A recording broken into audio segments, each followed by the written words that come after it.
Hello, I'm Bill Wade, a captain with Tampa Fire Rescue, and welcome to this special edition of Fireline.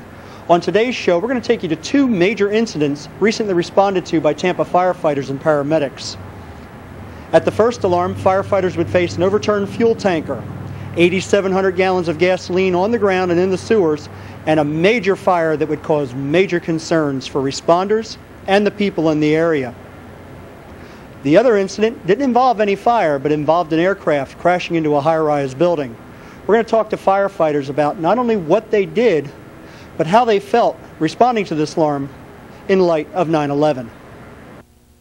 On Friday, December 28th, 2001, about 4 o'clock in the afternoon, just as the traffic rush hour was beginning, Tampa Fire Rescue Engine 8, housed in the West Shore District, received an alarm for a truck accident on Eisenhower Boulevard, a very busy stretch of road running along the west side of Tampa International Airport.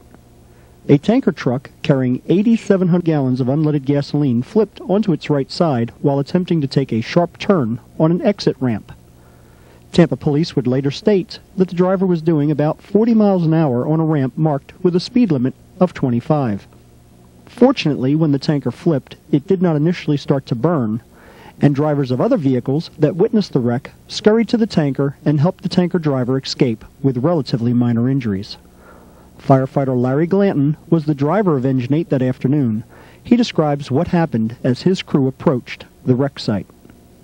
As I was approaching the scene on that day, as soon as I got through the split Eisenhower Memorial and Independence, we seen the tank on the side. Also, we seen a little fire come up, and we creeped a little closer just to investigate, and it bled. The highway patrol and also the sheriff officer was already there when we got there, so they were blocking traffic when we was approaching. But still, it's bad because a lot of traffic coming, people getting off work during that time. It was on a Friday, and as I was recording the camera go across right there, it was a lot of traffic there. So that would help us out a little bit because we had to slow down traffic. One for traffic, we probably got a little closer. They'd been probably a little dangerous for us. When the tanker burst into flames, the smoke could be seen for miles around. Tom Buckley was the captain on Engine 12, covering an area just north and west of the airport. Well, we were the first engine in on the west side, and we saw a lot of fire. We saw what apparently was an overturned tanker underneath the expressway. And our main concern when we pulled up was getting a water supply and hooking to a hydrant and land. Also responding to help Engine 8 at the burning tanker was Tampa Fire District Chief Robert Simmons. Chief Simmons would eventually take command of the incident and see it through to extinguishment and cleanup. Well, initially it had been dispatched as an auto versus truck. It had come in as an automobile accident basically, and we sent one unit with a BLS unit, basic life support ambulance. And that's what was on the printout. As I was coming down Hillsborough Avenue, seeing all of that smoke, I knew it wasn't a normal automobile accident, but I really hadn't yet heard anything about what it really was until Engine 8 came on the radio and gave a size up. And at that time they called for a second alarm and called for some other units. Engine 8, we've had an ignition of the gas tanker. It is burning underneath. I believe that's Eisenhower Boulevard. Stay right here, Eric, stay here. And we're going to need a full alarm here, hazmat situation. Acknowledge full alarm, 6 for us. And I got on the radio and reiterated what they had called for, making sure that we got the equipment on scene as soon as possible. That's Veterans Expressway. We're going to need CPD on both ends of it to block all traffic. Affirmative, under Veterans blocking all traffic, request TPD. We also have an ARC-3 unit responding to assist you, also acknowledge. Once he arrived on scene, Chief Simmons had to create and follow a plan that would eventually lead to putting out the fire and cleaning up of the resulting mess. More importantly, he also had to make sure that no one got hurt in the process. We asked Chief Simmons what type of priorities he set in fighting this fire. Priorities are no different really for a tanker incident or a regular building fire. It's life safety first. Make sure that any endangered personnel are out of the way, and then we put together a plan to control the incident and if possible finally extinguish it. When I got on scene, Everyone that was close had already evacuated. Things like that, if people can get out, they get out before you get there, and they pretty much had. There were really no buildings close to be exposed. Our only exposure was the bridge, and naturally the firefighters and firefighting equipment that we were going to put in close proximity to try to control and extinguish the blaze. A lot of things that could happen had already happened when we got on scene. The tanker had already breached, it had already spilled its contents, it was in the storm sewers already, and it ignited just about the time the first company got on scene. So all of the bad things that we would like not to have happen had already happened when we got here. So now we went into the phase of trying to control and extinguish the fire, and initially that was done with the ARF vehicles from Tampa International. But without a doubt, the closest and possibly best equipped Tampa Fire Rescue crews available to help Engine 8 at the burning tanker were only a few hundred yards away. Hillsborough County Aviation Authority contracts with Tampa Fire Rescue to provide aircraft rescue and firefighting services to Tampa International Airport. Sitting on the airport property, just off of Eisenhower Boulevard, were two staffed and ready aircraft rescue and firefighting trucks. Driver engineer J.R. Jones explains the capabilities and training of an ARF crew.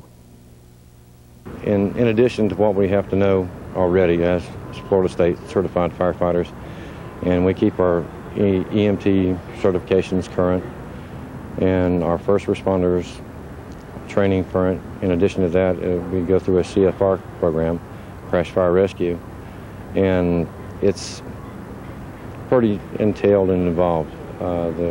We have to know the aircraft, the color codes on the aircraft, where to get into an aircraft and what to do in case we have an aircraft down, along with any aircraft that are transited in the areas as military aircraft or fighter aircraft. As you see on where the driver's seat is on this vehicle here, it's placed in the center, and we can pump and roll at the same time. That means that we can come up to a situation or aircraft down, and we can pump and roll at the same time, that we can drive entirely all 360 degrees around the burning aircraft and apply agent at the same time. Driver engineer J.R. Jones and a crew of 3 others were on duty at Tampa ARF Station 22 the afternoon of December 28th. Actually, we were just sitting down to dinner, and we heard the explosion, and it actually shook the station here. And we all jumped and went to the window, and we were looking for an aircraft on the runway, and we didn't see anything, but looked back, and all we could see was fire and a column of black smoke. Our first thought in our minds was an aircraft is down, okay? And from there we jumped in the trucks and went out to Eisenhower to see what was going on. We radioed to our communications and our tower here on TIA that we might have a situation, and proceeded on. The ARF trucks did face some challenges trying to put out the raging fire, although the crews were grateful that the tanker was not directly threatening any people or businesses. The overpass blocked the firefighters' ability to put foam on the burning fuel. The way that the scene laid out, the truck was underneath an overpass. That made it kind of hard for them to get to it. And the fact that the fuel just wasn't laying in a pool on the ground, the inside of that tank is compartmentalized, which means they have to get foam in every compartment to completely extinguish it. And the angle from which they had to approach it made it hard for them to do that. Also, there was probably some magnesium or some metals on there that were burning, which when the foam hit it, they would kind of flare up and make it a little bit more difficult to extinguish. The ARF vehicles were used applying foam and a total safety thing that we have. We can use our turrets and our hand lines, and no one was on the ground applying foam to the tankers here. As I told you, we have a pump and roll capability, so we're able to go in close proximity to the tanker as best that we could with the situation that we found and apply foam to it. Tom Buckley was the acting captain on Engine 12. We asked Captain Buckley the challenges that flammable liquid fires, such as this tanker full of gasoline, presents to firefighters and how foam helps. Foam is going to be the the one ingredient that you need to add to your water to actually put out the fire. In this situation, we were fortunate that we had the ARF trucks from Tampa International Airport that helped us out a lot. We knew initially that we weren't going to be able to put out the fire with hand lines and foam lines. Our truck placed into operation 2 hand lines, and that wasn't going to put the fire out, so we needed more foam. This fire did not stay in one location. The burning fuel filled the storm drains in the area, causing some additional threats to the emergency workers. We had inspectors come out. They were inspecting the bridge, and we were not going to put any personnel under there until we had a determination whether that was safe to do so or not, which it turns out it wasn't. And that presented a whole different set of problems, because now we've got a tanker underneath there that still has some product in it, and we can't get under there to keep a foam blanket on this or to get the tanker pulled out and loaded onto a flatbed so they could get it out of there. Well, initially we didn't know we had fuel in the storm drains, but we didn't really know that was going to be a problem until we saw a storm drain in front of our engine ignite, and we had one next to our engine that ignited after that. It was just far enough away that it wasn't a concern with our truck, but it was a little uncomfortable situation. With hard work and a coordinated effort, the fire was extinguished about an hour after the wreck occurred. The condition of the road overpass was of some concern, and fire crews remained on scene for many hours afterwards, assuring that the truck wreckage was safely removed. A wrecker company came in, a local wrecker company, Steps Wrecker, hooked up and spun the thing around 180 degrees, and we then went in, foamed what we had to foam, and they lifted it up and put it on a flatbed, took it out. As with each major incident, fire crews will review their actions. Well, you need to be aware when you respond to incidents like this of certain situations like overhead obstructions, power lines, and things like that. The storm drains were a concern in this situation too, because we had several in the area and they did ignite, and you need to be cautious in the positioning of your apparatus. We had to be careful with our personnel. We had a lot of radiant heat. We had free-flowing fuel on the ground, and you just have to make sure you have an adequate water supply going into a situation like this, and that all of your personnel are adequately protected before you go into operation. Given the same circumstances, the same location, I really don't know of anything that we would do differently as far as the operation. Everything came together. It worked well. Everybody showed up, they knew what their job was, and they went about doing their business, and that's the end result. It gets put out with a minimal amount of damage and no personnel injured. The scorched overpass remained closed for several weeks as the Florida Department of Transportation spent about $2 million replacing the damaged roadway. Coordinated efforts, good planning, proper training, the right equipment, and some mutual aid from Hillsborough County Fire Rescue and local police agencies assured that this incident was quickly and safely controlled by the men and women of Tampa Fire Rescue.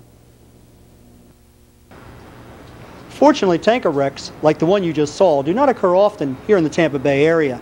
But I'm sure you can see the difference that professionally trained and equipped firefighters made in handling this alarm. Now, the second incident occurred only a week later. An aircraft crashes into a high-rise building. There's no fire, but there's a lot of concern for everybody responding to this incident, especially in light of 9/11. Tampa Fire Rescue, what's the address of the emergency? It's on the corner of Kennedy and Ashley. It's the Bank of America building. A plane just flew into it.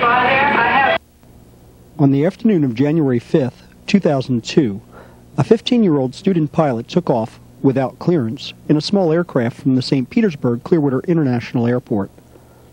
After coming too close to a passenger airliner, the young man headed towards the airspace over MacDill Air Force Base. MacDill is located on the south end of Tampa and houses the military's Central Command. CENTCOM, as the military calls it, is where America's war on terror is being coordinated. The young man buzzed MacDill and then headed towards downtown Tampa. About 5 p.m. that Saturday afternoon, the student pilot's flight and his life ended as the Cessna aircraft he was flying crashed into the 28th floor of a Tampa office tower. Engine 1 responding. Engine 1 responding. 1707 hours. Rescue 1 responding. Rescue 1 responding. All units responding to Kennedy and Ashley. Be advised the plane is still in the building and may fall. Copy. Go ahead and go roll me a second alarm at this time. Acknowledge. Captain Scott Ellers was in charge of Aerial 1 and responded to the alarm. The initial response that we started off with coming out of the station was a Yellow 3, which is an aircraft down off of an airport. And it actually come in on Ashley and Kennedy is what it reported as. And then after I read the comments that it was actually inside the Bank of America building, it sort of escalated my fears on what actually was going on. And at that point I went ahead and asked for an additional alarm due to the minimum manpower that we had on that day. Les Ennis was one of the first firefighters on scene. We asked him to tell us what he saw and what equipment he took with him into the high-rise building. Well, I say I really didn't see the aircraft on the side of the building when we pulled up. I got off the rear of the truck and started grabbing the equipment that we'd be using for a high-rise. I looked down the road to see where the captain was. That's when I saw the wing on the ground, so I knew we had something. You know, what it was, I still had no idea. I loaded up with equipment, met the captain in the front of the building, and proceeded up in the building that we had on hand. We asked Captain Ellers, one of the first fire captains on scene, to tell us about going into the tall building struck by an aircraft, especially in light of 9/11. Even after 9/11, we have talked about this over and over again down at the downtown station in regards to the high-rise aspect. You know, do we go in, not go in? But the bottom line is we still have people in there. Our still major #1 priority is life safety. We still had to make entry in there. Somebody had to make an entry in there and find out if we had any occupants within the aircraft that were survivable and any occupants that may have been in an office area or floor area that were survivable that we could rescue. I went ahead and kept it to a minimum. I told the incident commander that we were only going in with 2 crews, Engine 1 and Aerial 1, to get an idea of what was going on. So it kept it to a minimum if something were to happen. As the first crews were arriving at the base of the 43-story high-rise office building, a total of 3 alarms had been requested.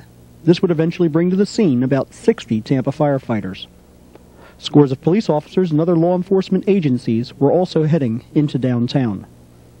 On the 3rd alarm, fire department staff officers and Mayor of Tampa, Dick Greco, was also notified of the events unfolding in downtown. Somebody told me a plane hit a building downtown that I thought the very worst. And because I live on Harbor Island, I looked up and I saw no smoke and no fire, and I thought, how can that be? Maybe it's wrong. And thank God it was what it was as opposed to what we all believed it might be. Terry Jones is the Deputy Chief of Tampa Fire Rescue. Chief Jones explains his first thoughts when being called to the scene and what had to be done once he arrived. Well, you know, first thing is, like everybody else has thought of, is this 911 all over again, you know? But responding down there, as I was thinking over what I imagined, what I could see, I just, you know, my imagination ran wild. But when I got there and saw what I saw, I couldn't believe it, you know, and I'm standing there. How are we going to get that down? How are we going to get to those people to rescue them up there in the plane? At the time, we didn't know it was one. We thought maybe because it was a 4-seater plane, maybe there was 4 people there. But, you know, the things start going through your mind. How do we rescue the people? How do we get this plane down, make the environment safe around here? Things like secondary devices went through your mind. Are the guys going to be safe going up there? You know, the structure safe, that type of thing. Usually what I do when I arrive on scene, you know, you got district chiefs and division chiefs that handle those scenes, and you kind of just support them and make sure that everything is going smooth and try to help them out with their incident command structure. The first priority is to secure the plane, make rescue and get to the fire floor or get to the event floor. There was no fire here in this one, but and just to secure everything and make it stable so we can start getting it over with and getting a rescue made. Engine 1 and Aerial 1 will be entering the building. Have all of the units stand by. The aircraft is on the west side of the building. We asked Captain Ellers what he was thinking about as his crew rode up the 28 floors to the crash site. Nothing in my mind, even though after the incident of 9/11, came into my thoughts that this really was a terrorist act. It wasn't until after we got more intelligence from police department that, yes, this young man had stolen the aircraft, Buzz McDill, basically tried to get into a chase with Coast Guard, and then intentionally, flew it right into the side of this building, that we had an idea that maybe we'd have stepped back now and really look at what's going on. Deborah Lawton was the acting captain on Engine 4. She describes her first thoughts when she arrived on scene and what her crew did to support those firefighters going inside the damaged building. We came in second due, so we were going to provide water to the standpipe. We knew there was a possibility they had fuel on the 28th floor and that they might need water, so we laid to the standpipe. The first thought was, oh gosh, I hope it stays there. We were concerned that it may fall out. We were surprised it wasn't on fire and worried that it might catch fire. Mostly just the stability of the aircraft. How much damage did it do to the building, particularly the room that it was in, because we knew we were going to have to go up there. Meanwhile, inside the 43-story tower, the crews of Aerial 1 and Engine 1 were arriving on the 28th floor of the stricken building. The first thing that hit me when we exited the elevator was the wind. There was wind blowing and dust, and you could smell the fuel. We knew we were there, That was the first thing. That was the first sense, the smell and the feel of the wind blowing through and the dust. We went around down the hallway. Visually, the first visual sight I thought was the office itself, with the walls were bowed out from the impact of the aircraft. Once we made it to the door of the office, when we looked into the office, there was total devastation, and of course the cockpit of the aircraft sitting there. The captain went ahead straight to the cockpit of the aircraft to inspect the cockpit to see if we had a victim inside, and I went about doing the searches around the outlying area to see if we had any victims that were in the building itself. All right, sir, I'm on the 28th floor, okay? I'm right with the plane. We have one DOA, it looks like. I am not going to go out into that. It's halfway in, halfway out. And then somebody bring up, next engine, bring up a bucket or two of foam.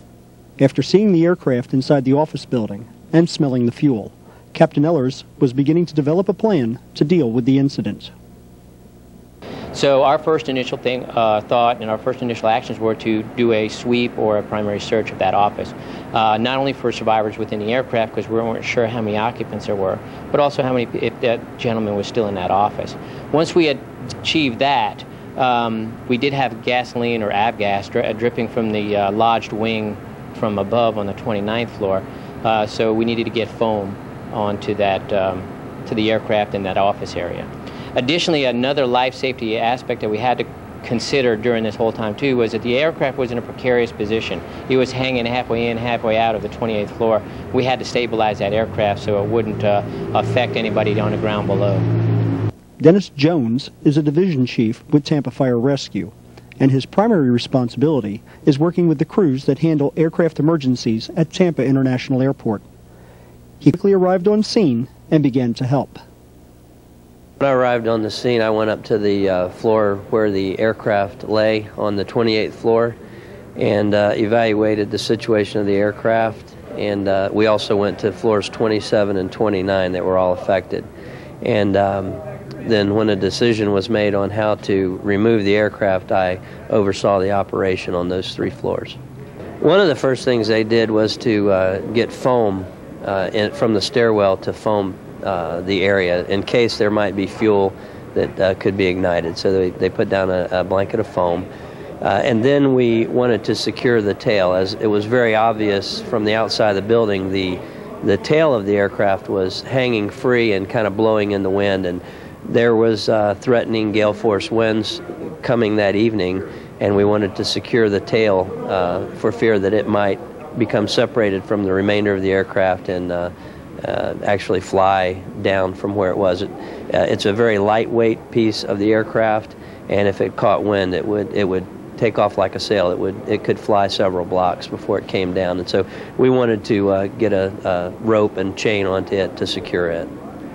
Dealing with the heavily damaged corner of the high-rise building posed some safety problems for fire crews, and there were other concerns. Anybody that went out into that office, we tagged them off with taglines and a Class 3 harness. We were running low on Class 3 harnesses, so basically we had to call in the county for assistance in that aspect. But basically, we found whatever solid anchor we could find, whether it was huge file cabinets, a column within the building, whatever gave us a substantial anchor to anchor off the aircraft and the personnel working in that area. We used that. We found a column. We had to knock down a little sheetrock to find the column, but we found a 4-foot square poured column and used 5/8" rope, some good strong rope, and extended that out to the aircraft. And at the back of the aircraft, there's a tie-down ring, and we used a pike pole, which is a long pole with a hook on the end of it. We actually duct taped a hook to the pike pole, and used the pike pole to reach out from a window and hook onto the tail of the aircraft. We had to break out a couple of windows that were not damaged from the incident. We had to break out a couple of windows to reach out and secure the tail. There were several precautions prior to breaking the glass. First of all, we wanted to make sure that there was nobody on the ground below, so that when the glass came out, it does have a tendency to fly. So we took the time to make sure that the street was cleared for a few blocks in either direction. Then the firefighter that was going to break the glass was secured with a harness and a rope and tied off to the column inside the building, for fear that when he broke the glass, something could, he could slip and then might accidentally fall through the window. So we secured the firefighter and then broke the glass and did the securing technique. Once the aircraft was secured and the area around the aircraft was as safe as possible, a plan had to be devised to get the aircraft out of the building. In order to get the aircraft out of the building, there were a couple of lines of thought there. One being to secure a 55-story crane and actually go up to the 28th floor, secure the plane, and lower it down from the outside. The second idea was to connect to the plane from inside and actually pull it into the building and cut it up once it got inside. That was a decision that we went with. We were a little concerned about, with the winds and all the weather that was coming, to try to use a crane from the outside and have to try to work on the edge of the building, that might be a more dangerous technique. So we opted to pull the aircraft into the building. We had experts from Tampa Police Department, a gentleman who's their chief mechanic over at the Air Service for Tampa Police Department. He was able to tell us, hey, this is not that big of an aircraft. Here's how we could do it. Here's a possible solution. And I'll guide you in every way we can. And then we also had Steps Towing Service, which was able to give us some advice too, which again, they probably have a lot of experience with heavy rigging of trucks and stuff like that, and they were able to give us some other insights into being able to secure some of the stuff off. And once we got downstairs with command and the FAA or NTSB said, yeah, that sounds like a good idea, we went ahead and pulled it right on inside. We asked firefighter Les Ennis if the plan to pull the aircraft into the building was like anything he had ever heard of before. Yeah, it's kind of a unique situation, to think of dragging an airplane inside the building and just dismantling it and taking it down piece by piece in the elevator. Never even thought. Then we regrouped and gathered up and came up with the idea of how to drag this aircraft into the 28th floor, taking it piece by piece to the freight elevator and bring it down inside the building. The weight wasn't the problem, it was just how to get it inside the building. As firefighters worked on the 28th floor to secure the aircraft and make plans for its removal, law enforcement agencies from local, state, and federal governments were arriving on scene to conduct their work. It is important for all responders at an emergency scene to work together under a unified command. We set up a command post. The FBI was there, FDLE, FAA. Everyone who would have had a job to do, had that been a worse situation, was on the job, working together. Of course, we've all trained to do that, and you kind of wonder whether it would work or not. Well, let me tell you, it did. I was very proud of all of our people, and hope we never have to use it again. But if we do, they know what they're doing. We went through every letter in the alphabet that were out there. The command post was out there. The agencies interacted. We have the incident management system, where it's a unified command structure and we're all used to dealing with each other. And in this instance, we put it to work, and it worked fantastic. We know the federals by name and by face, and so when we get onto an emergency scene, it's not the first time we've met, not the first time we've worked together. For instance, one of the concerns naturally was whether he might have some sort of explosive device in the aircraft, and one of the first things we had to do was secure that and clear that, and we used both Tampa Police Bomb Squad and the FBI Bomb Squad. So, but these were all people that we've known and worked with before, so it's almost a seamless effort because we've done all the work ahead of time to know the people, know the agencies, and get to know the faces. Around midnight, the responders pulled the plane into the building. At that time, they removed the young pilot's body and turned him over to the medical examiner. The fire crews then prepared to cut up and remove the aircraft. As a final thought, we asked some of the responders what type of training they would have received to prepare them for an emergency such as this. I tell you what, I mean, the training, we could do all sorts of training. I mean, we do high-rise training, we do regular structural firefighting training, every kinds of training, but to train yourself for a plane into a building, even with the events that have happened in the recent past, you never expect that, and you got to come upon, you know, and sit down and come up with a game plan and put every bit of training you had and a lot of wit and a little luck to put together to figure out what to do with a situation like this. The building itself, the Bank of America building, is one that our personnel train on a regular basis to rappel off of. They know that building like they know their own fire station, which in this instance, can't beat it. Some of our training has paid off, and what I mean by that is our heavy rescue team and our rope and rescue techs. Things that we've trained on for a long time started to pay off here with the rigging of this plane, securing it up there, and then finally the eventual recovery of it. I'm just very proud of the guys that went to the 28th floor that day and the things they accomplished up there.